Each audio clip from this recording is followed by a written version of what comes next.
فعاش القلب إخلاصا وصرت تحوم كالطير تحلق في ثقافات وتنهل من ربى الخير. الذين آمنوا وتطمئن قلوبهم بذكر الله ألا بذكر الله تطمئن القلوب. السلام عليكم ورحمة الله وبركاته. بسم الله والحمد لله والصلاة والسلام على رسول الله وعلى آله وأصحابه أجمعين. My brothers and sisters, in order to achieve contentment, there are certain things we should not be doing. These are also mentioned in the Quran. So if we are to take heed and abstain from certain things or be warned of certain things, we would then be able to increase the chances of our contentment being intact or improving. May Allah subhanahu wa ta'ala grant us contentment. May He protect us from those things that would take away our contentment. In the Quran, in Surah Al-Baqarah, in verse number 232, Allah subhanahu wa ta'ala says, وَإِذَا طَلَّقْتُمُ النِّسَاءَ فَبَلَغْنَ أَجَلَهُنَّ فَلَا تَعْضُلُوهُنَّ. A beautiful verse regarding divorce. Why would Allah make mention of divorce? Allah makes mention of divorce because there is a method of divorcing, yet divorce is the last resort. It is something that is disliked and detested, but it is permissible. Allah says when you've issued a talaq, you should ensure that you are not oppressing your wives. You have not wronged them. You don't leave them hanging in a way that they are neither your wife nor are they the wives of others. They are neither married nor are they unmarried. Sometimes when a person gives 1 out of 3 talaqs or 2 out of 3 talaqs and they don't give the next one, or for example they keep taking this woman back and they play with her, Allah says release her in goodness and you will achieve contentment. So if you don't release someone whom you are not prepared to live with as a wife, and your intention is not to repair the relationship but rather to fix them, you need to know Allah will fix you. As simple as that. This is why Allah mentions this in the Quran, to warn us all, to say if your intention is not to get back again together with goodness, then release the person, let them go. They are the slaves of Allah, they are not your slaves. When you think people are your slaves, you will never ever have the long-term contentment that the Almighty has prepared for you. But if you are a person who understands and realizes that Allah subhanahu wa ta'ala's mercy is upon those who show mercy to others, you will be merciful. You release someone in a respectable, respectful way, and this is how you will achieve that contentment. Hence Allah says, فَلَا تَعْضُلُوهُنَّ. Don't block them. Don't block them. That's one. Secondly, the parents of the children or the girls, Allah says, if your child would like to marry someone, don't block them. Even if they would like to return to someone they were previously married to, let it happen. Have a big heart. These are adults. They know what's better for them. Sometimes we are more stubborn than the principals. We are more stubborn than the people involved in the problem primarily. So it becomes a big issue. If you want contentment, ask yourself, if Allah has allowed this, who am I to disallow it? And in that way, you will be able to achieve lots of contentment. We look at another verse in the Quran that is very, very important. It's called Ayatul Kursi, where Allah subhanahu wa ta'ala speaks about the protection, the greatness of Allah, the fact that He protects, He looks after. This verse, if it is repeated in its recitation every morning and evening and after every prayer, Allah subhanahu wa ta'ala will definitely grant us protection from the devil. Hence the contentment comes in. May Allah subhanahu wa ta'ala grant us from that contentment.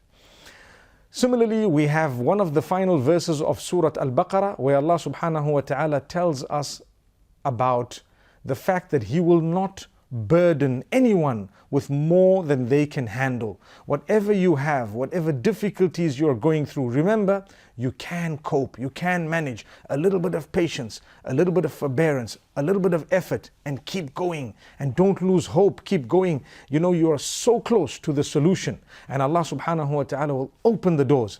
Keep going. لا يكلف الله نفسا إلا وسعها. Allah does not place upon place a burden upon someone more than they can manage and handle. So this is from Allah. Don't ever think that the problems you have broken you. They haven't. You have the strength. Ask Allah for more strength, greater strength. Keep going and your problem will be resolved. Have hope in the mercy of Allah. People have struggled for 5 years, 10 years, and then the problem has suddenly disappeared. People have struggled for longer and then they have come out of it victorious. Remember, Allah subhanahu wa ta'ala will do that too. Then we have a very interesting verse just before that verse, also in Surah Al-Baqarah, where Allah subhanahu wa ta'ala says in verse number 285, يا أيها الذين آمنوا إذا تداينتم بدين إلى أجل مسمى فاكتبوه. The importance of writing down things when you owe someone money, or you who believe, when you have taken money for a period of time from someone, the borrowing, the lending, write it down. Make sure you witness it so that, subhanallah, we're saying you achieve contentment. Everything is in order. It's all written down. You might die, something might happen, there might be denial, there might be forgetfulness, there might be whatever they may be. If you have not written things down, you are the one to blame. It can be your brother, it can be your father, it can be anyone, your son, whoever it may be. Write it down. If there are any owings, any dealings, write it down. Sign it. Make sure you have a record of it. Make sure there are witnesses who've witnessed it. That is when you will achieve contentment. People have lost sleep, they've lost relations, they've lost their health, they've lost their wealth because they haven't written things down. Look at how blessed the Almighty is, how merciful He is. He's actually teaching us to write things down so that we don't lose sleep, so that tomorrow we're not in trouble. May Allah subhanahu wa ta'ala grant us a deep understanding. We take this for granted, but I promise you, you want contentment? Write things down. Learn to strike the agreements, write them down. May Allah subhanahu wa ta'ala bless us. And may Allah subhanahu wa ta'ala grant us a good understanding. The next surah is Surah Al Imran. Surah Al Imran, Allah subhanahu wa ta'ala speaks about so many things, and we're only going to pick a few little points by the will of Allah subhanahu wa ta'ala. Allah subhanahu wa ta'ala speaks about the importance of silence. Subhanallah. You know, the words we utter, we are the kings. We are in control of the words we utter. The minute we've uttered them, they are in control of us. Remember that. Before you utter a word, you are in control of the word. The minute you utter that word, the word becomes in control of you. So Allah subhanahu wa ta'ala addresses this matter twice in Surah Al Imran. Once with the story of Zakaria alayhi salam, and the second time the story of Maryam alayha salatu wassalam.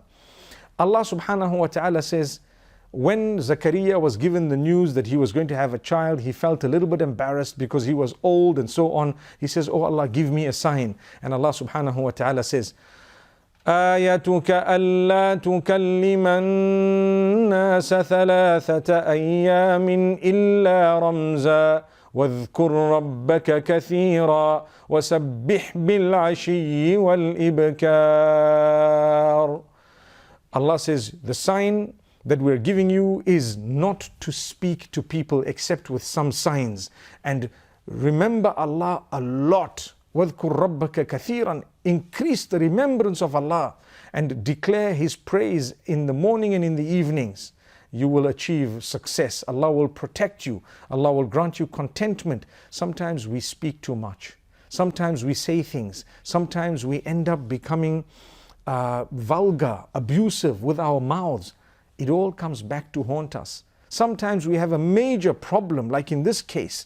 Zakaria alayhi salam felt like he would probably be embarrassed. How is he going to face the people? Allah says, no problem. We are the ones who are going to take care of that. You just increase your closeness to us. Watch what we do for you. Let's go to this. Let's all do the same. When Allah subhanahu wa ta'ala has tested us with something difficult, we develop the relationship with Allah, and look what He will do for us. Not all the time is silence golden, but at certain times silence is definitely golden. May Allah subhanahu wa ta'ala grant us ease. So my brothers and sisters, here is another point of contentment. Watch your mouth, watch your tongue, number one. Number two, develop your closeness to Allah by declaring His praise a lot and by remembering Him often, and you will see how Allah will calm you down. Allah subhanahu wa ta'ala will definitely give you the calmness. You know, when you're quiet and you watch people say things and do things against you and about you, it depends what it is. There's no blanket rule to say be quiet about everything, but at certain times you need to think. Perhaps by you saying something, the problem might become bigger. Hence, it's better to just remain silent. And this is why Allah subhanahu wa ta'ala says in verse number 54 of Surah Al Imran, وَمَكَرُوا وَمَكَرَ اللَّهُ وَاللَّهُ خَيْرُ الْمَاكِرِينَ. They plot and Allah plots, and Allah is the best of planners. Allah's plan is definitely the best. People plot against you, they may plot against me, they may plot against whatever and whoever. The evil plot will only affect negatively those who have plotted it, because Allah has a plot better than all of that. Allah knows. In fact, when we say the makr of Allah, we would actually translate it as the plan of Allah. For people, it's an evil plot. For Allah, it's not an evil plot. It's the counter of the evil plot known as the good plan. So Allah has a good plan to combat every evil plot. You just have to bear patience and take heed. The next time someone does something to plan your downfall, smile, because your downfall or your success is solely in the hands of Allah. It's not in their hands. Allah has not kept your bread and your butter in the hands of someone else, but Allah has guaranteed that He will grant it to you. You know, elevation and izzah comes from Allah. The downfall of a person comes from Allah and from themselves as well, in the sense that if they were to do something silly, they are to blame. May Allah subhanahu wa ta'ala grant us all protection. What we've said today is absolutely important. Short words, you take lesson from what we've said, and I promise you, you will achieve a lot of contentment, my brothers and sisters. May Allah subhanahu wa ta'ala grant us the ability to take heed, and may Allah subhanahu wa ta'ala open our doors. أقول قولي هذا وصلى الله وسلم وبارك على نبينا محمد والسلام عليكم ورحمة الله وبركاته. الذين آمنوا وتطمئن قلوبهم بذكر الله ألا بذكر الله تطمئن القلوب.